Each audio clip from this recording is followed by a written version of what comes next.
Hello എല്ലാവർക്കും സുഖമല്ലേ? ഞങ്ങളേ Trivandrum ട്രിപ്പിലാണ്, family എല്ലാവരും ഉണ്ട്. ടൊയോട്ടയുടെ ഷോറൂമിൽ വണ്ടി സർവീസ് ചെയ്യാൻ കൊടുത്തേക്കാം. ഉറക്കെ പറയേജിൽ കേൾക്കത്തില്ല. വണ്ടി സർവീസ് ചെയ്യാൻ കൊടുത്തേക്കാം. കാറ് സർവീസ് ചെയ്യാൻ വേണ്ടി കൊടുത്തിട്ട് ഞങ്ങൾ മെട്രോയിൽ കയറി റെയിൽവേ സ്റ്റേഷൻ എറണാകുളം സൗത്ത് എത്തണം. അവിടെ നിന്ന് വന്ദേ ഭാരതിലാണ് നമ്മൾ യാത്ര. അപ്പോൾ നമുക്ക് വീണ്ടും അതിനകത്ത് കാണാം. കുറേ യാത്രകളും യാത്രാവിശേഷങ്ങളുമായിട്ട് നമുക്ക് അവിടെ മീറ്റ് ചെയ്യാം. Okay, peace out. കാറിന് 10,000 സർവീസ് ആയിരുന്നു കേട്ടോ. അതിന് അത്യാവശ്യം നല്ല ഇഷ്യൂസൊക്കെ ഉണ്ടായിരുന്നു. അതൊക്കെ കൺസൾട്ടൻസുമായിട്ട് ഡിസ്കസ് ചെയ്ത് ആ കാറ് ടൊയോട്ടയുടെ ഷോറൂമിൽ സർവീസിന് പാർക്ക് ചെയ്ത് നമ്മൾ അവിടെ നിന്ന് നേരെ മെട്രോ സ്റ്റേഷനിലേക്ക് വിട്ടു.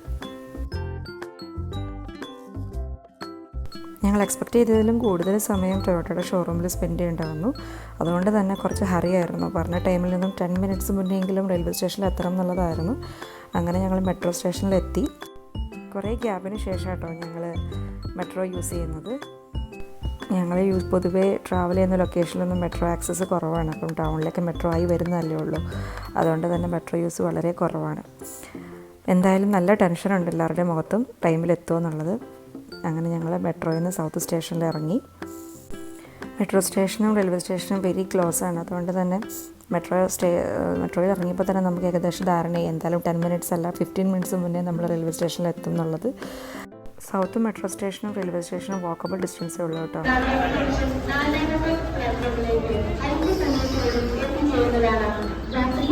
നമ്മളെല്ലാവരും ഡിസ്കസ് ചെയ്ത് വെച്ചിരുന്ന മീറ്റിംഗ് പോയിൻ്റ് എന്ന് പറയുന്നത് റെയിൽവേ സ്റ്റേഷനാണ്. അതുകൊണ്ട് തന്നെ ഫാമിലിയിലുള്ള എല്ലാവരും കൂടെ നേരത്തെ എത്തിയിട്ടുണ്ടായിരുന്നു. അവരൊക്കെ കുറച്ച് ടെൻഷനിലായിരുന്നു. ഞങ്ങളാണ് ലേറ്റായിട്ട് വന്നത്. അപ്പോൾ ഞങ്ങൾ ഓൺ ടൈമിൽ എത്തുമോ എന്നുള്ളൊരു കൺഫ്യൂഷൻ അവർക്കും ഉണ്ടായിരുന്നു. എല്ലാവരും ഹാപ്പിയായി. അങ്ങനെ ട്രിപ്പ് മോഡിലേക്ക് നമ്മളെത്തി. അങ്ങനെ ഞങ്ങളുടെ ആദ്യത്തെ വന്ദേ ഭാരത് യാത്രയും കൂടിയാണ് കേട്ടോ ഇത്.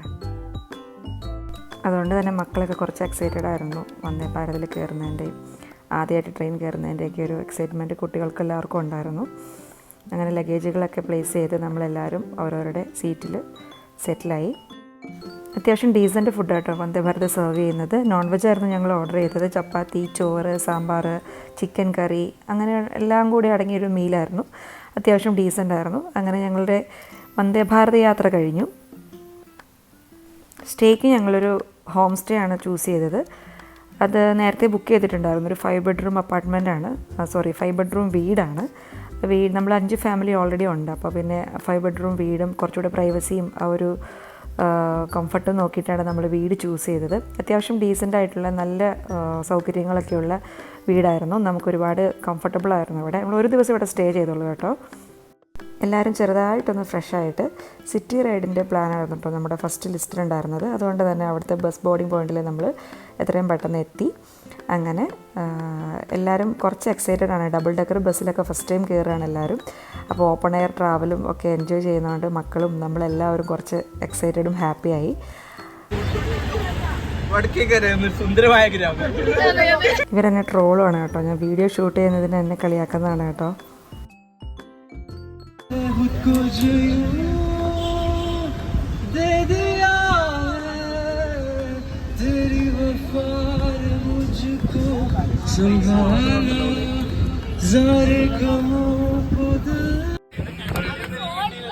നോമ്പും നോട്ടെന്നെ കാത്തിരിക്കും വാഴക്കൂമ്പ് പോലുള്ളൊരു പെണ്ണുണ്ട്.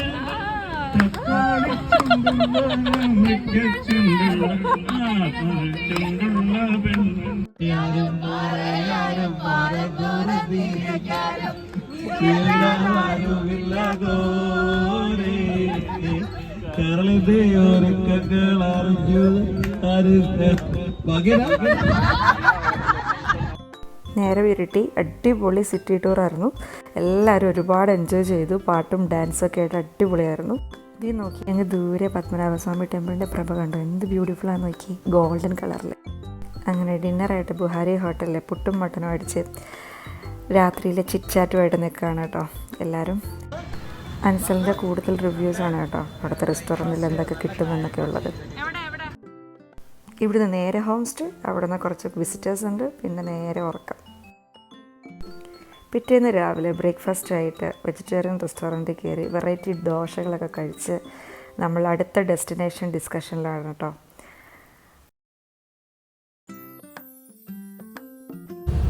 അങ്ങനെ ഇത് ട്രിവാൻഡ്രം ഡേ 2 ആണ്. നമ്മളെങ്ങോട്ടാ പോണ മോനെ? പ്ലാനറ്റോറിയം. അതെ, പ്ലാനറ്റോറിയത്തിലേക്ക് പോവാണ് പിള്ളേരൊക്കെ ആയിട്ട്. ട്രിവാൻഡ്രത്ത് എത്തിയിട്ട് നമുക്ക് 2 ഇന്നോവ നമ്മൾ എടുത്തു കേട്ടോ.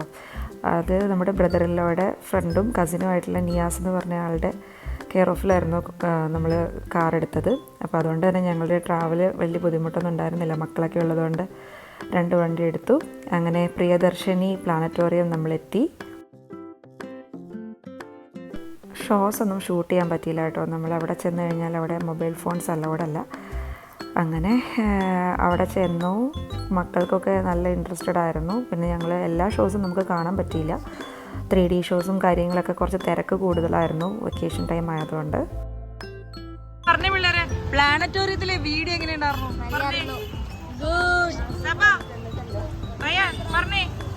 പ്ലാനറ്റോറിയത്തിലെ വീഡിയോ എങ്ങനെയുണ്ടായിരുന്നു? ഇഷ്ടപ്പെട്ടോ? പ്ലാനറ്റോറിയം ഇഷ്ടപ്പെട്ടോ? എങ്ങനെയുണ്ടായിരുന്നു? സൂപ്പറായിരുന്നോ? അപ്പൊ ഇനി നമ്മൾ എങ്ങോട്ടാ പോണേ? ഫുഡ് എങ്ങനെ എവിടെ പോണു? ദേവി റെസ്റ്റോറന്റ്. അവിടെ എന്താ കിട്ടാ? ഫുഡ്. എന്താ ഫുഡ്? കഴിക്കാൻ പറ്റണേ ചോറ്.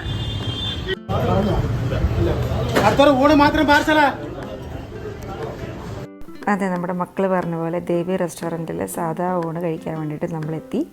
അവിടുത്തെ സ്പെഷ്യൽ എന്ന് പറയുന്നത് ചൂര ഫ്രൈ ആണ് കേട്ടോ. ചൂര ഫ്രൈ അടിപൊളിയായിരുന്നു. ബാക്കിയൊക്കെ ആവറേജ് എന്നേ ഞാൻ പറയുള്ളൂ. എങ്കിലും ഊണ് കുശാലായിരുന്നു. നമ്മളെല്ലാവരും ഊണൊക്കെ കഴിച്ച് തിരിച്ച് നേരെ സൂവിലേക്ക് എത്തി. കാര്യം ഇതിനു മുമ്പ് പലതവണ ട്രിവാൻഡ്രം സൂവിൽ വന്നിട്ടുണ്ടെങ്കിലും ഒരുപാട് ആളുകളുടെ കൂട്ടത്തിൽ, പ്രത്യേകിച്ച് നമുക്ക് ഇഷ്ടപ്പെട്ടവരുടെ കൂട്ടത്തിൽ വരുമ്പോൾ വീണ്ടും ഒരു ഫണ്ണാണ്. അങ്ങനെ കുട്ടികളൊക്കെ ആയിട്ട് സൂവിൽ കുറച്ച് നേരം സ്പെൻഡ് ചെയ്തു.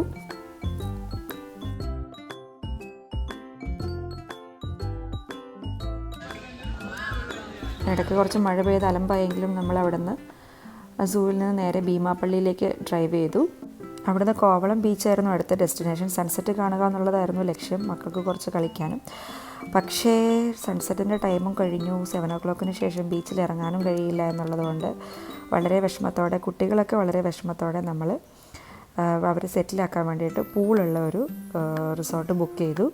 അവിടെ അത്യാവശ്യം കുട്ടികൾക്ക് കളിക്കാനും പൂളും പിന്നെ ബീച്ച് സൈഡാണ്. അപ്പോൾ പിറ്റേ ദിവസം രാവിലെ ബീച്ചിലൊക്കെ കുറച്ച് സ്പെൻഡ് ചെയ്യാമെന്നൊക്കെ കരുതി നമ്മളവിടെ ബുക്ക് ചെയ്ത് അങ്ങോട്ടേക്ക് യാത്രയായി.